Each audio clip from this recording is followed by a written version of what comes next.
Enough about the parts of the stereo microscope. Now let's learn how to use one. The learning objective of this section is to adjust, use, and maintain a stereo microscope. First, remove the microscope from its storage location. When not in use, any microscope should be protected from dust, usually with a plastic dust cover. Always carry a microscope with two hands. One hand should support the base and one hand should steady it by its vertical arm or column. A microscope is heavy and needs a solid table to support its weight. A solid support will also reduce vibration. Vibration reduces image clarity. If you are going to use a microscope for a long period of time, use a chair that allows you to comfortably look into the ocular lenses and easily adjust the microscope and object. Check that the outside surfaces of the ocular and objective lenses are clean. That is, that they are free of dust and oil. Eyelashes and eyebrows often transfer skin oils and eye makeup into the ocular lenses. Such materials should be cleaned off with a lens cleaning solution and lens paper. The cleaning solution consists of water, alcohol, and detergent. Lens papers are made of fine fibers that do not produce lint. Never use facial or other tissues on a microscope lens, as they may scratch the glass or remove the special lens coatings. Objective lenses seldom need cleaning unless you touch the lenses with your fingers. You should not remove any lens from its housing for cleaning the internal surfaces. Leave that for an expert. Now we will use the microscope to view an object. To start with, use a flat piece of newspaper or a series of printed A's or E's as an object. Plug in the light source. Adjust the microscope lamp so that the object is illuminated evenly.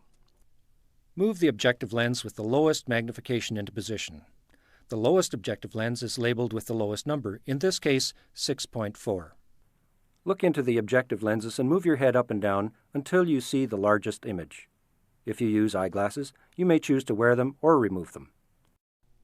To make the interpupillary adjustment, move the ocular tubes together or apart so that you can see only one circle of light, not two circles. To make the diopter adjustment, first determine which one of the two ocular lenses is adjustable. Usually, this is easily detected by the presence of a grooved or knurled collar. First, close or cover your eye on the side of the adjustable tube, and using your open eye and the focusing knob, bring the image into focus. Then, close or cover the eye on the non-adjustable side and open your other eye. Use the knurled knob on the adjustable ocular tube to focus the image. Open both eyes to see the object in complete focus. The image that you see through a stereo microscope is upright or erect. A pair of prisms in the body of the microscope does this. When you move the object to your left, the image moves to the left. When you move the object up, the image also moves up. Such properties make a stereo microscope ideal for dissecting purposes. In fact, many people call such microscopes dissecting microscopes. Move the next higher objective lens into position. Note that with increased magnification, the area of the object that you see is decreased. What you can see in the circle of light of a microscope is called the field of view.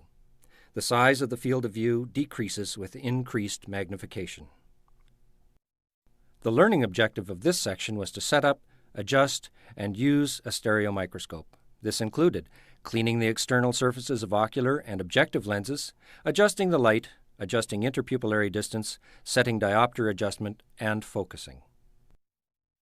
Be sure to clean your ocular lenses and replace the dust cover before storing your microscope.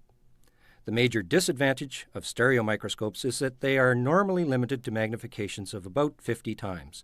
For higher magnifications, you have to use a compound microscope.